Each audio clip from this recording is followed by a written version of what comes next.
Fala meu povo, tudo bem? Eu sou o professor Renato Amigo, seu professor de Química, e é com muito prazer que eu te convido para assistir aqui mais um vídeo de resolução de exercícios. Isso mesmo, este é um vídeo introdutório que vai valer para todas as nossas aulas de resolução de exercícios. Então, nesse primeiro momento eu vou te explicar como que você pode usar e potencializar o uso deste vídeo ou destes vídeos aí de resolução de exercícios, tá certo? Então, vamos lá. Cada aula ou cada grupo de aulas dentro dos nossos blocos de aulas teóricas aqui no YouTube, a gente gera sempre uma lista de exercícios que está disponibilizada lá no nosso site, o www.quimicadoamigo.com.br.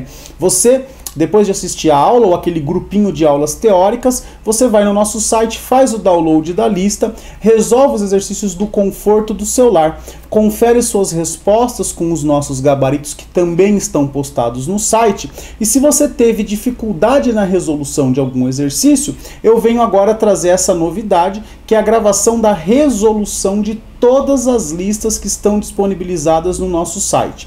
Como é que vai funcionar? Aqui na descrição deste vídeo, assim como na descrição de todos os outros, eu vou disponibilizar o link para o download da lista. Então, se você ainda não fez, você pode fazer o download ou lá pelo meu site ou aqui pelo link que eu vou disponibilizar no YouTube.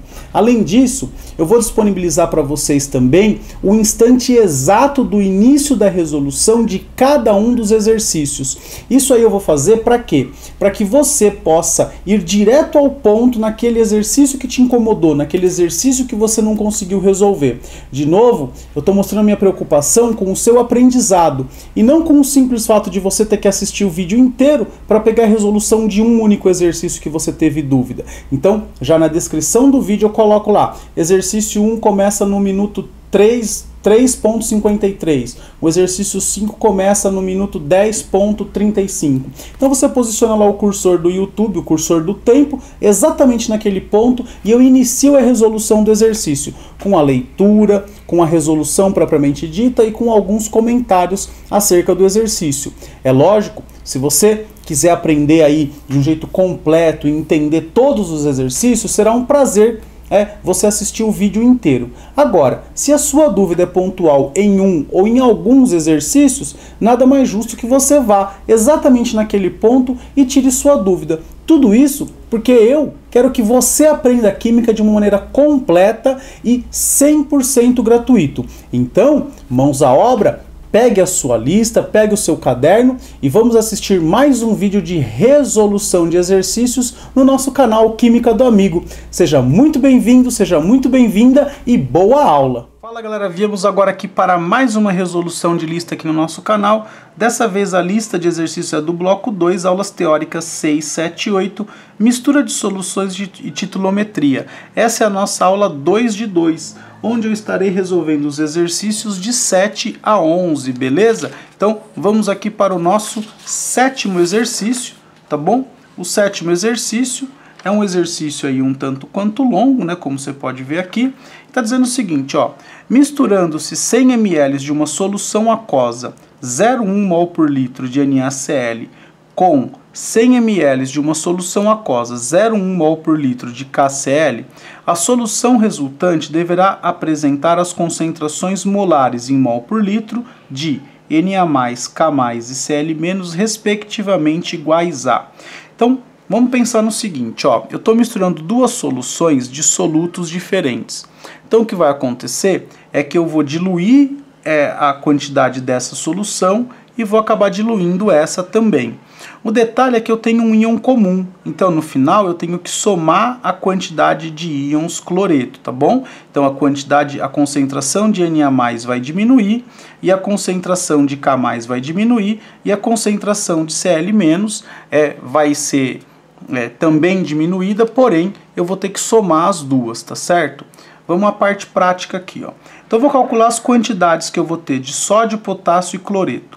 Então aqui, ó, se eu tenho 0,1 mol por litro de NaCl, quando eu faço essa dissociação, eu tenho 0,1 mol de Na+ e 0,1 mol de cloreto. KCl é a mesma coisa, eu tenho 0,1 mol de potássio e 0,1 mol de cloreto.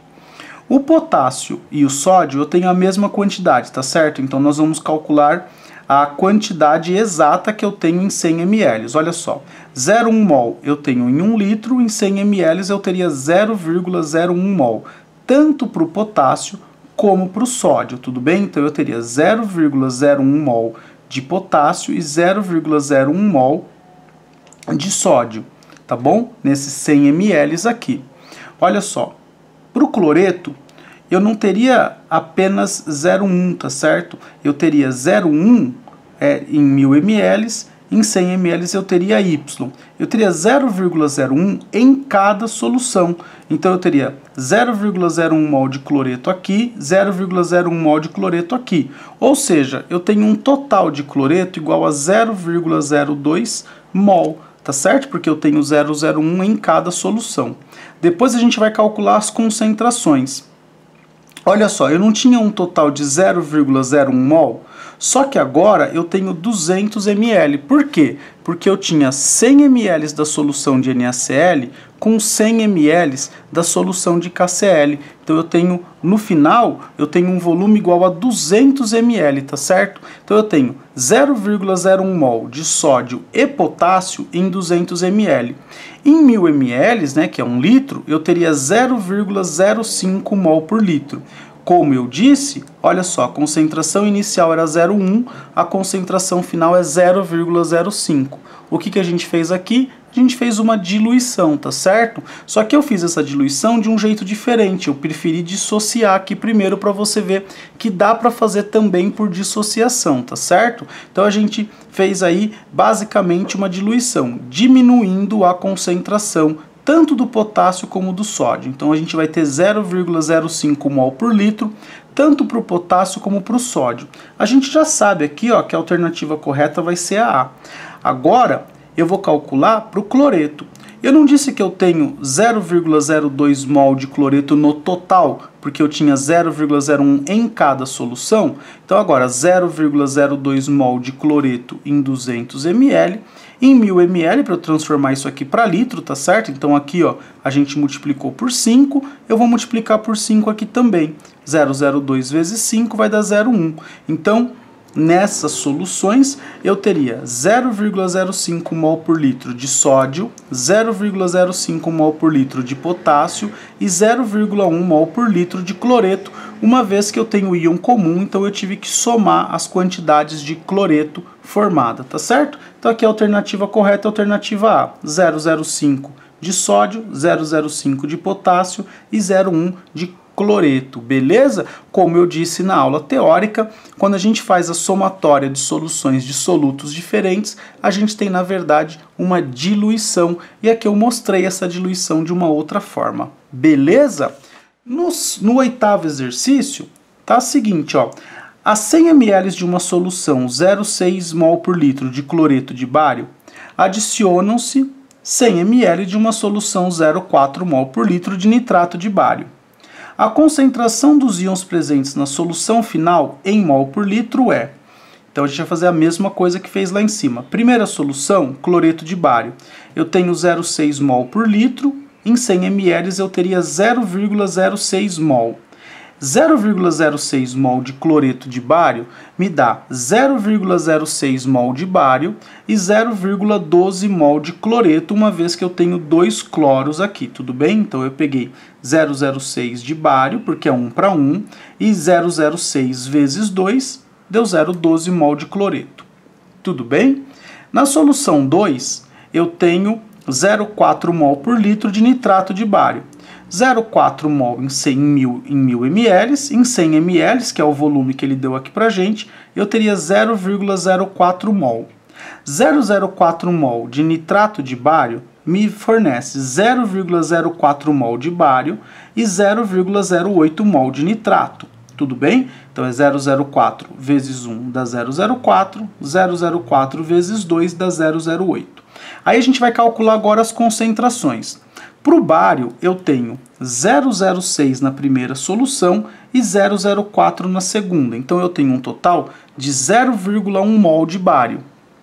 O volume total dessas duas soluções misturadas me dá 200 ml. Então eu tenho 0,1 mol em 200 ml. Em 1 litro, que são os 1000 ml, Qual é a quantidade de bário? Qual é a concentração de bário que eu teria? É só eu fazer aqui a nossa proporcionalidade, tá certo? Então 0,1 vezes 1000 dividido por 200 vai dar 0,5 mol por litro de bário. Então 0,5 mol por litro de bário.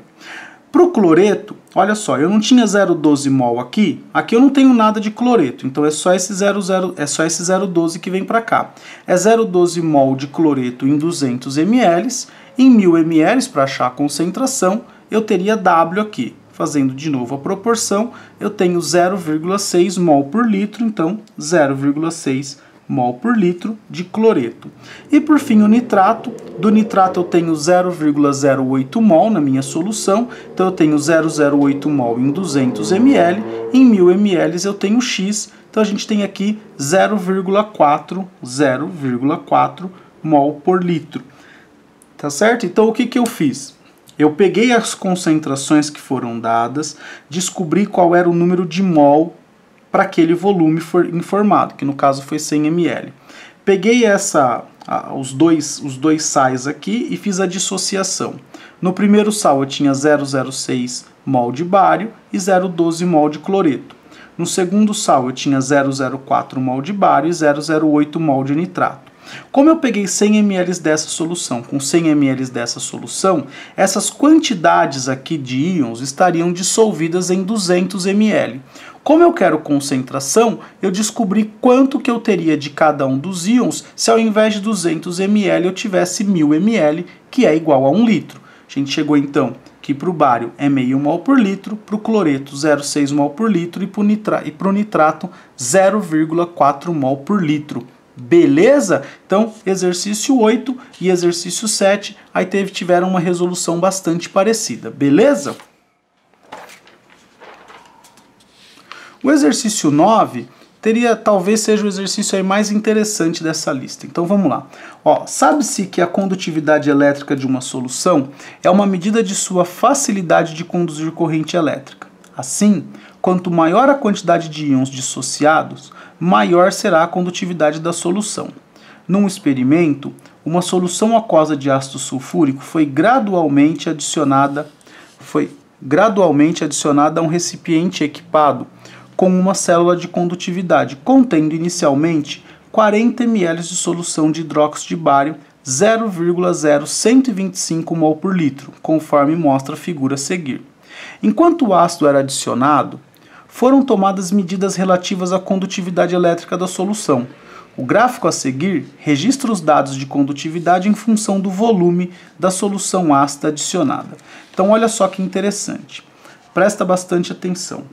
Aqui a gente tem o ácido sulfúrico dentro de uma bureta e aqui a gente teria o hidróxido de bário nessa concentração, tá certo? Inicialmente esse hidróxido de bário tem uma condutividade alta. À medida que você vai adicionando o H2SO4, vai sendo formado um precipitado e a condutividade vai diminuindo, até chegar em um ponto zero aqui. O volume de ácido adicionado nesse momento foi de 5 centímetros cúbicos. Chegou num ponto zero. Depois, você continua adicionando o ácido e essa condutividade volta a crescer. Então, a interpretação do gráfico é a condutividade cai até zero. Isso corresponde a um volume de ácido igual a 5 centímetros cúbicos e depois ele cresce. Vamos às questões. Então, olha lá, com base nas informações apresentadas, escreva a equação da reação entre o ácido sulfúrico e o hidróxido de bário. Então, o ácido sulfúrico é o nosso H2SO4, hidróxido de bário é o BaOH2, tá certo? O bário da família 2A. E o nosso sal formado é o sulfato de bário. Esse sal ele é insolúvel, tá certo? O sulfato de bário ele é insolúvel conforme as regras que a gente já passou para vocês lá na aula de simples troca, tá certo? Se você quiser só acessar essas aulas finais aí do bloco 1, tá bom? Mais duas moléculazinhas de água, tá certo? Então olha só que interessante.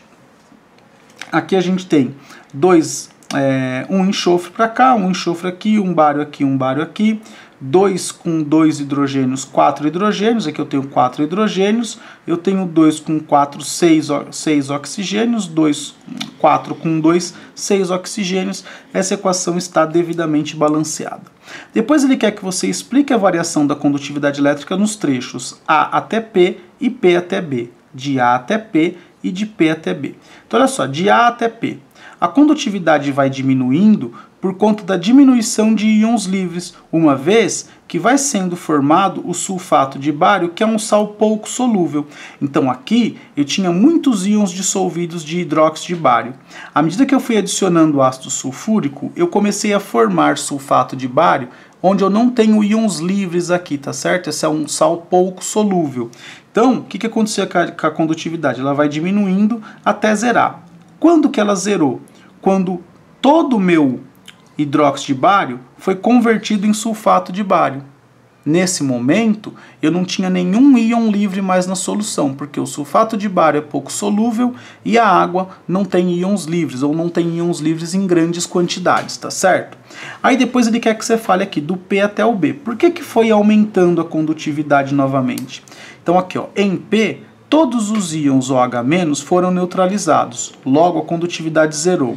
Após esse ponto, a adição de ácido voltou a gerar íons livres, H3O+, e SO4 2-, voltando, consequentemente, a aumentar a condutividade. Então, a partir desse ponto, eu adicionava ácido, ele não tinha mais o que neutralizar. Então, na verdade, o que acontecia era que o H2SO4, ele entrava em contato com a água, né, e formava o quê? Formava o H3O+, mais o SO4 2-. Então eu voltava a ter íons livres em solução, porque eu continuei adicionando ácido.